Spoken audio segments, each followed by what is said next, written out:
Hello, my name is Kirk McKenzie. I'm concerned about the direction that our country and our world are going in. And after more than 20 years and recent events, I am more concerned than ever. Accordingly, I have decided to be silent no more, and through a sequence of YouTube videos to share the information I have learned. I hope you find these to be informative and helpful. Thank you. Today's topic is how to take our country back. We are beset by issues, and unfortunately we bounce around from one to the next with no resolution, in a similar fashion to the arcade game Whack-A-Mole. They never disappear. In fact, they only get worse. And we the people become frustrated by this endless activity. Another more constructive way to look at the issues is in a chronological order. The issues that have come and gone, and the issues that are currently being fought. In this fashion, we can see that a tower of power has been constructed, and it's been constructed in a sequence for a reason. The lower levels are the building blocks for the upper levels. Whether it's called progressivism, socialism, communism, globalism, or New World Order does not matter. They are all one and the same thing. Our response as a people has been to fight the issues of the day. It is inherently a defensive fight. And by thrashing, we become worn out, fatigued, and discouraged. You can't score on the defense. The second part of our response has been to concede those issues that have already come and gone. Instead, we need to go on the offense, and we need to make it count. Money is the foundation of this tower of power. In 1773, Amschel Meyer Rothschild lays down the proposition of world control through central banking.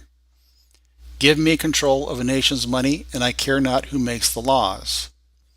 His son, Nathan Rothschild, takes control of the Bank of England the day after the Battle of Waterloo. I care not what puppet is placed on the throne of England to rule the empire. The man that controls Britain's money supply controls the British Empire, and I control the money supply. We can see how this unfolds in the history of the United States. The first effort to form a central bank is in 1782. It's given a 20-year charter. At that time, corporations were not perpetual. They were formed only for a public good and only for a specific purpose. Hence the 20-year charter. The founder, Robert Morris, was imprisoned in 1798 for all the fraud and abuse, and the charter expired in 1802. The second effort was led by none other than the first Treasury Secretary of the United States, Alexander Hamilton. He gets Congress to agree to chartering the first bank of the United States for 20 years. In 1811, they go for renewal, and it's defeated by a single tiebreaker vote of George Clinton of New York. What follows is the War of 1812, a war with apparently no purpose, but in fact perhaps it's retaliation by the bankers to force the United States back into a situation where it doesn't have sufficient tax revenues, it needs money to fight this war, it needs to revert to central banking. If that was its purpose, it succeeded. In 1816, Congress charters what's now become known as the Second Bank of the United States for 20 years. In 1832, President Nicholas Biddle, president of the bank, seeks renewal and meets the strong will of President Andrew Jackson, who vetoes renewal. And what follows is Biddle declares an economic war on the United States in order to force Jackson to change his mind. In addition, in 1835, we have the first assassination attempt on a sitting U.S. president. Andrew Jackson survives the attempt, and he prevails. The charter expires in 1836. In 1848, Karl Marx issues the famous Communist Manifesto and lays down 10 points, a 10-point strategy, of which the fifth picks up on the Rothschild scheme: centralization of credit in monopolistic central bank. He concludes, the theory of communists may be summed up in a single sentence: abolition of private property. What follows is a civil war. After 70 years of running with a constitutional currency, gold and silver coin, Abraham Lincoln breaches faith with the Constitution, and faced with either borrowing gold and silver from Rothschild and the New York banks at 30 to 40% interest, he decides to print paper money. In 1861, those are demand notes, 1862, legal tender notes, and we have a response from London that year in the form of a Harzard circular, which will be discussed in a moment. In 1863, the banks win. After 81 years, they now have the power to issue privately issued banknotes. The National Banking Act is given a charter of 20 years.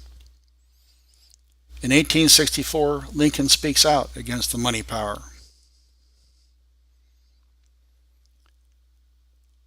I see in the near future a crisis approaching.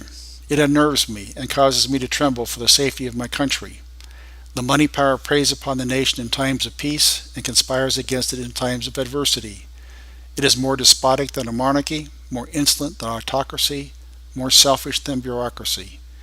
It denounces as public enemies all who question its method or throw light upon its crimes. I have two great enemies, the Southern Army in front of me and the financial institutions at the rear. The latter is my greatest foe. Corporations have been enthroned, and an era of corruption in high places will follow, and the money power of the country will endeavor to prolong its reign by working upon the prejudices of the people until the wealth is aggregated in the hands of a few and the republic is destroyed. It is clear that Abraham Lincoln, in getting his paper currency, understood he had done with a deal with the devil and fully intended to reverse things around. He's assassinated 5 months later on November 11th, 1864. The National Bank Act is set to expire in 1882. In 1881, the sitting president is James Garfield. He is against renewal. He's assassinated that year, and Vice President Andrew Johnson becomes president and agrees to renew the bank for another 20 years, starting what's called the Second Charter Period. That charter is set to expire in 1902. In 1901, the president is William McKinley, also against the renewal. Following his assassination in 1901, Vice President Teddy Roosevelt, himself a member of a New York banking family and the first progressive to get into office, takes office as president, and he approves the Third Charter Period for 20 years. That charter expired in 1922. During this period, however, what follows is an interesting election in 1912. That year, William Howard Taft is president. He is removed. He loses the election. And how is this accomplished? He is a Republican and a popular incumbent during a period of relative prosperity. His challenger is Woodrow Wilson, a relatively unknown, austere, in fact, wooden professor. His main qualification for the job is he believes the country would be better off run by men like J.P. Morgan. How does he win? And the answer is Teddy Roosevelt. Recall that he was a Republican president. Nonetheless, he runs as an independent, as part of the Bull Moose Party, a party that exists for this election and this election alone. He splits the conservative vote, Taft is defeated, and Woodrow Wilson comes into office. On December 23rd, 1913, 2 days before Christmas, he signs the Federal Reserve Act into law. It had taken 131 years, 5 different attempts, undoubtedly a lot of labor and effort, but the central bankers had finally won. They now had their central bank and a perpetual charter. Our nation was fundamentally changed. We see that by that point, the foundation and the control over money had been established. It's worth then understanding the currencies that we've had at the federal level. Beginning with the U.S. Constitution, no state shall emit bills of credit, make anything but gold and silver coin a tender in payment of debts. Article 1, Section 2. This specifically says no banknotes. In other words, no Federal Reserve notes. It was a bedrock principle, and that is because of the unique characteristics of gold and silver. They have intrinsic value. George Washington, first president. Paper money has had the effect in your state that it'll ever have, to ruin commerce, oppress the honest, and open the door to every species of fraud and injustice. Second president, John Adams. Banks have done more injury to the religion, morality, tranquility, prosperity, and even wealth of the nation than they can have done or ever will do good. All the perplexities, confusion, and distress in America arise not from defects in the Constitution or Confederation, nor from want of honor or virtue, so much as downright ignorance of the nature of coin, credit, and circulation. And finally, Thomas Jefferson, the third president. I sincerely believe, he says, that banking institutions are more dangerous than standing armies, and that the principle of spending money to be paid by posterity is but swindling futurity on a large scale. If we, American people, ever allow monopoly banking to control the issue of currency, first by inflation and then by deflation, these banks and bureaucracies that will grow up around them will deprive we, the people, of all our property, until our children will wake up homeless on the continent which God gave us for our stewardship. The Civil War, as I already discussed, brings us into the era of paper money. 1861 demand notes, 1862 legal tender notes, followed by gold and silver certificates. We see again the relationship between paper money, central banking, and war. War, as it turns out, is extremely profitable for the bankers. They get both nations in their debt, and they get their paper currencies. Well, let's take a look at the government debt to give you some scale. The national debt increased by 41 times during the Civil War. To put that in perspective, this would be equivalent to Barack Obama's term in office, the national debt going from, say, roughly $11 trillion to approximately $500 trillion in 4 years. That issuance of paper currency reduced the value of the currency some 55%. For all the bad they may have been, there is a good thing about this particular kind of paper money. Although it has no intrinsic value, it is redeemable. And there's a guarantor, the United States Treasury. It's printed by the government, the Bureau of Engraving to be specific, but more importantly, it's issued into circulation by the government. It does this simply by printing the money and paying its troops and other employees in its expenses using this money. This allows the federal government to operate without borrowing. It's debt and interest free. Which leads us to the Hazard Circular. Circulated in London in July of 1862, and the corollary article that appears in the London Times. Quote, if that mischievous financial policy which had its origin in the North American Republic should become indurated down to a fixture, then that government will furnish its own money without cost. It will pay off its debts and be without a debt. It will become prosperous beyond precedent in the history of the civilized governments of the world. The brains and wealth of all countries will go to North America. That government must be destroyed, or it will destroy every monarchy on the globe. London and the Bank of England had declared war on legal tender notes. They succeeded. In 1863, the National Bank Act authorized the private issuance of banknotes, the National Bank Act. Federal Reserve notes are nothing more than a modern version of the banknotes authorized by that act. The bankers gained the ability to put money into circulation. Unlike the other monies that we have referred to, there's a difference here. Eventually, the Federal Reserve notes become not only worthless paper, but there is no redemption in anything, no gold, no silver, no guarantee, and no guarantor. They're still printed by the Bureau of Engraving, but they are given at the cost of printing to the Federal Reserve and then borrowed back by the federal government in a process known as debt monetization. The banks will not put money into circulation unless somebody borrows it. Now, The history of the financial legislation is absolutely fascinating and worth studying. The net effect of this is all government-issued currency is eliminated, with the exception of the coins that we carry in our pockets, which makes it important to understand the nature of debt monetization. As the wealth of a nation grows, and by the real wealth we're referring to land and buildings and schools and parks, the money supply must grow. But in a monopolistic, debt-monetized system, the only way to get more money into circulation is for somebody or some government agency or some corporation to borrow it. And it does not matter who borrows it, all these debts ultimately are paid for and borne by the people. A second corollary of this system is that it is impossible to pay down the debt without imploding the money supply.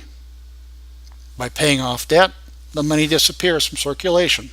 It is axiomatic. We are electing people to Congress who are claiming to go to Washington, D.C. and start restoring financial sanity to our policies, but they do not understand that they cannot accomplish their goal unless they challenge the monetary system itself. Now, if there were an implosion, the real wealth remains. The land, the buildings, the schools, the parks, they're still there. What becomes shadowed, though, is who owns it. During financial distress, the wealthy get wealthier and the people get poorer. A second corollary of our money system is inflation. Here we have again the real wealth of a nation. We have the current supply of money, the volume of money in circulation, and therefore the value of the dollar and the prices. If the money supply grows and is used to build real wealth, then the value of the dollar remains stable. If, however, the money supply grows faster than real wealth, the value of the currency declines, and because it does, prices go up, in a process that we know as inflation. Now, most people think of inflation as an increase in prices, but this only describes the symptom, not the cause. A better way for people to understand inflation is that it's an increase in the money supply, which then devalues the currency, and because the currency is worth less, prices go up. A gallon of milk or a gallon of gasoline does not appreciate in value. It has constant real value. It is the value of the currency that declines. When banks make loans, they increase the money supply without any government involvement. Typically, when the money supply goes up, we talk about the government printing the money. In fact, the money is being created by the banks, the Federal Reserve Bank system. For example, when a person borrows money for a mortgage, they generally think they're borrowing somebody else's deposits. This simply is not true. When a person then signs a mortgage coming from the French, mort meaning death and gage meaning pledge, when they essentially agree to become an indentured servant of the bank for a 30-year period of time, and they agree to assign effective title of the home to the bank through a deed of trust, then and only then the bank issues them a worthless currency saying, here's your money, created from thin air. The only value in that exchange is the labor of the person and the value of the home that's being pledged, not the currency that's being created. How this impacts you? We'll take a look at how this affects you directly.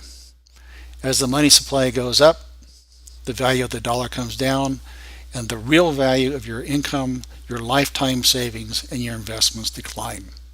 Although on paper they might appear to be increasing, in terms of real value they're declining, and taxes go up. We'll take a look at the actual numbers from the founding of our country in 1791 until 2009. As indicated by the yellow line, the value of a dollar has declined from $1 to an actual real value of a dollar of 1.83 cents as of 2009. As of 2010, it's even lower. A 55 times decline in the value of our currency. Events that are pivotal: the War of 1812, Coinage Act of 1834 makes gold more valuable and therefore reduces the value of the silver dollar. The Civil War of 1862, which drops the value of the paper by 55%, it eventually recovers. And then in 1933, FDR signs Executive Order 6102, ordering the confiscation of all gold and gold certificates from the people at the threat of imprisonment and large fines. The gold and certificates are not turned over to the Treasury. They are turned over to the Federal Reserve Bank corporations. They are privately owned corporations, not government agencies. They are no more federal than Federal Express. So in effect, the people are forced to give up their constitutional money in exchange for Federal Reserve notes. Once they have been given the paper is devalued by 40%. In effect, in 1 year, the bankers take 40% of the wealth of the nation. Then, in 1971, Nixon takes us off the gold standard, and the dollar plummets. I personally don't believe that Nixon was an evil man. It was simply all of the dynamics that had already been put into place. Gold was flowing out of this country, and he had no choice. If we take a look at a more current period of time, from 2000 to 2009, let's assess what's happened to your income. Here we assume a $100,000 income and a 5% raise per year is indicated in the yellow line. You see an increase in the value of your income. But during this period of time, the dollar has declined in terms of gold. The gold constant dollar has dropped to 27.3 cents. So the income that you see, which has increased to $155,000, in fact, in purchasing real value, has dropped. And has dropped to $43,000. Next, let's suppose you have a savings. You had $250,000, you're conservative, you put it into a fund that got 3%, and you saw a steady increase in the value, or so you thought, to $334,000. But because of the decline in the value of the currency, you've actually lost, and your savings is actually worth only $91,000. Then let's consider a combination. You have savings, you take 10% of your annual income, and you put it into your savings. They grow to $448,000, or so it looks. In reality, after all of this effort, your savings is $127,774 in real value. In other words, roughly half of what you started. We see in all three cases the destruction of your wealth. Next, let's consider what happens to your investments. On November 2nd, 2007, the Dow Jones Industrial Average was 13,595. By October 15th, 2009, it had declined 26%. But taking into account the decline of the currency itself, it in fact had declined by 44%. Had you been one of the unfortunate people who either had to liquidate to get cash or you were scared by the declining market and sold, you saw a huge reduction in the value of your savings and your investments. And in real terms, you lost 58%. That went to somebody else. The press, the television talk about the Dow Jones recovering to its prior levels, but in fact, because of the devaluation of the currency, the Dow would actually have to increase to approximately 50,000 to be able to recover its prior value. But you've been making, your home has gone up in value, and you've been building yourself a nest egg for your retirement. Well, in 1950, that home was, say, $30,000 and has increased to $1.5 million for an appreciation of $1,470,000 a year, or so you think. But the red line indicates the value of a home measured in gold, in other words, a constant dollar.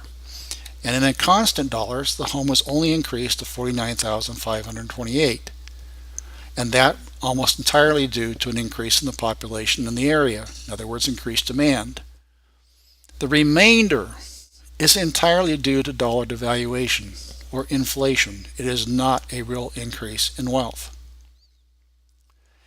So, policy set by the Fed and the federal government to inflate the currency not only rob you of your income and your savings and your investments, they have the audacity to come back and then tell you that this alleged gain is taxable income, when in fact is nothing more than inflation.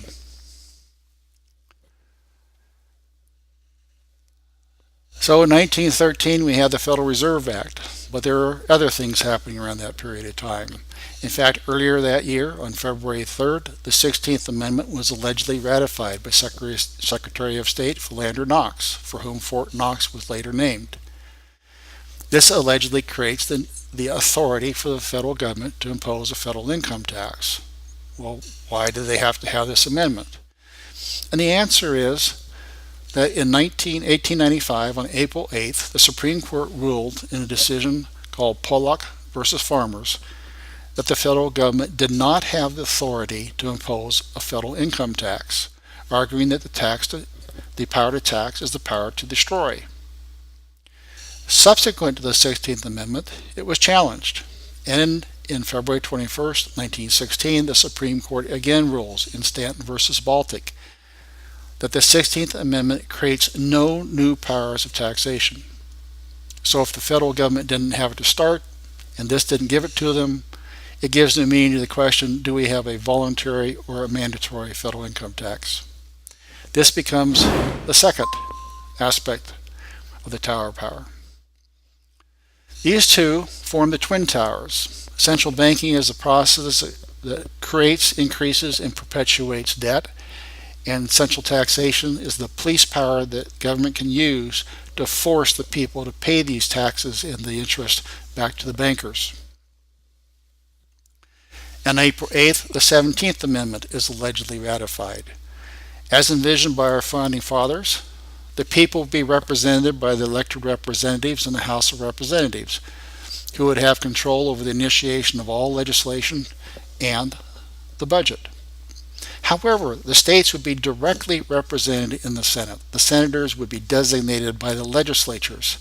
They would effectively be ambassadors, and they would have direct ability to veto things that they didn't like coming out of the House of Representatives.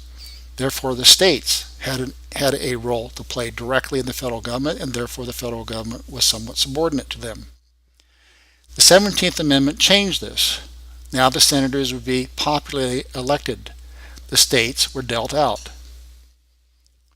That becomes a third major point. When we consider these three together, we can see what happens. As envisioned by the Founding Fathers, the people would be at the top. They would be citizens of their sovereign states, and these states then would have a direct hand in controlling the federal government. The people would pay their taxes with gold and silver to the states, who would then pass off this interest and debt-free currency to the federal government. Via these changes in 1913, the Federal Reserve effectively replaces the states. And now we have, instead of a uniform tax, we have a progressive tax. When you make a federal income tax payment, it does not go to the Treasury Department.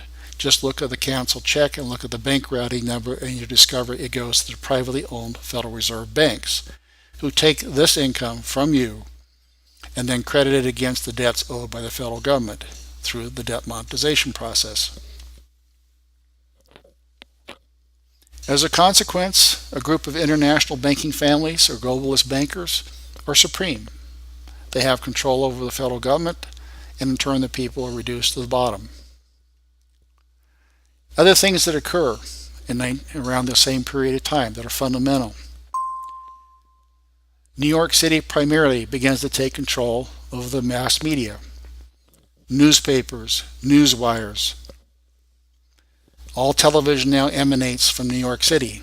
95% of magazine publications, books, including school books, come from there, and so on. Public education, which is a plank of the Communist Manifesto, we begin to see its real nature. It removes parents from the education process as well as the local community, and substitutes indoctrination instead of education, and become increasingly centralized in the federal government. And finally, in New York City, the formation of the United Nations, initially called the League of Nations. These are the foundation upon which all the remaining things have been built. Our objectives as a people going forward to take our country back are as follows. We must go on the offense, and we must go for the foundation. If we can get the foundation, the rest will topple. And nothing is more important than to end the Fed. If we do everything else, but we do not take away the power of creating money from these people, everything else will return. The only way we can win permanent liberty is to return to a sound currency as envisioned by our founding fathers. We need to challenge the 16th Amendment. We needed to reverse the 17th Amendment and get the states' representation back in the Senate. And we will see that all these unfunded mandates and dictates coming from Washington will come to a quick end. We need to end New York's control of the communications. We need to shut down the Department of Education and return to local education, and we need to defund the United Nations. While these are our core objectives, we have to defend ourselves against other things that are currently attacking us. We must defend our right to keep and bear arms. We must defend the sovereignty of our country against the formation of a North American Union or the exchange conversion of our currency to an Amero or some kind of an international monetary system. And we must defend against illegal immigration. Repeal Obamacare, stop cap and trade, and stop Agenda 21. In fact, all of the issues that are attacking private property. In effect, we draw a line in the sand. No more. To begin the restoration, we must begin to build our own core competencies. And that foundation must be built on truth. You will not get it on television. Turn off the TV.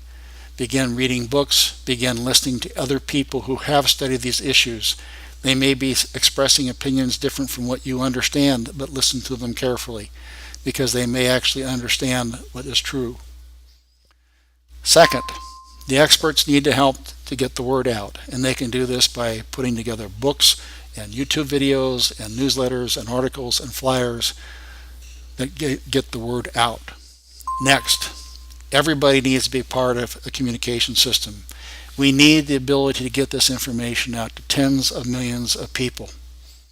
And we do that largely through the internet and using how to utilize those tools. The organizations, the grassroots organizations like the Tea Party, the 912, the Campaign for Liberty, the Second Amendment, all these groups need to begin to form alliances with each other. Ultimately, we all share the same purpose, the restoration of a constitutional government. They don't have to give up their individualism, but they do need to communicate, coordinate, and cooperate in a way they have not yet done. Finally, all of these will then affect public understanding and the public opinion. And as a consequence, we will then hopefully elect people that have the understanding, the courage, and the conviction to be true refounders and get us back to a constitutional government. How you can make a difference. And you must be part of the solution, because a few people alone cannot do this. First, help spread the word about this video that you're watching. Although the video you see in my example is a different video, you'll see the same screen when you get done playing the one that you're currently watching. Hit the share button. When that comes up, you'll see the URL. Go ahead and copy that link and put it into your emails and put it on your Facebook accounts, put it on your blogs. Get it out to as many people as you possibly can, your groups, and have them watch the video. Second, if you are a web designer, click the embed button and you'll see the code right here comes up. You just copy and paste that into your website, and people can now watch this video directly from your website without ever having to go to YouTube. The next features require you to have a YouTube account. If you don't have one, click the button to create an account. If you do, go ahead and sign in. First, give my video a thumbs up. By increasing its score, it'll increase its visibility to more people. Second, add it to your favorites list. Third, subscribe. By subscribing to my channel, you'll be notified of any new videos that I come up with. Fourth, if you feel so inclined, go ahead and leave a comment in the box below the video. The favorable comments are extremely important because they help to convince other people to watch. To learn more, just go ahead and visit my YouTube page called Silent No More Pubs. Just click that and it'll take you to there directly, and you're going to find a wealth of videos on a wide range of topics that are under my playlists. Next, make sure that you watch my other video, Why We Are in So Much Debt. It'll give you more detail and a basic, clear, simple understanding of the mechanics by which your wealth is being destroyed through the monetary system. This can be done by typing in the search term and clicking the search button. If you're inclined, if you're one of the 3% to read books, there's no better book to start with than the one that I have written, Money, Defending Your Prosperity, the second edition. This is an excellent introduction to the topic. It's available from my website, www.silentnomorepublications.com. If you're inclined to do so, here are some other recommendations. Written in 1882 is the book Financial Catechism and History of the Financial Legislation of the United States from 1862 to 1882. It details the legislation being enacted by the North during the first charter period. Next, a book first published in 1899 that has been resurrected called The Coming Battle gives an excellent history of the financial legislation throughout the 1800s. The Secrets of the Federal Reserve, first published by Eustace Mullins in 1952, is the first to disclose the secret nature by which the Federal Reserve was created and who was behind it. And finally, The Creature from Jekyll Island by G. Edward Griffin is a seminal work on the topic that came out in 1994. Next, make sure that you watch both of my videos, the one that you're currently watching and the one Why We Are in So Much Debt. And then here are some other recommendations. Freedom to Fascism, featuring Aaron Russo. Rockefeller Reveals 9/11 Fraud, Aaron Russo. It's full of information about the power structure behind the monetary system. Creature from Jekyll Island, featuring Edward Griffin. And Founding of the Federal Reserve by Murray N. Rothbard. All of those videos can be found simply by going to my YouTube channel at www.youtube.com/user/silentnomorepubs. If you prefer to listen, you can listen to some radio interviews I've had with Brian Lee at KYNO, Randall Turner at Money America, Ernest Hancock with Liberty News Radio, and Dr. Stan Monteith of Radio Liberty in an increasing number, all of which are again available from my website.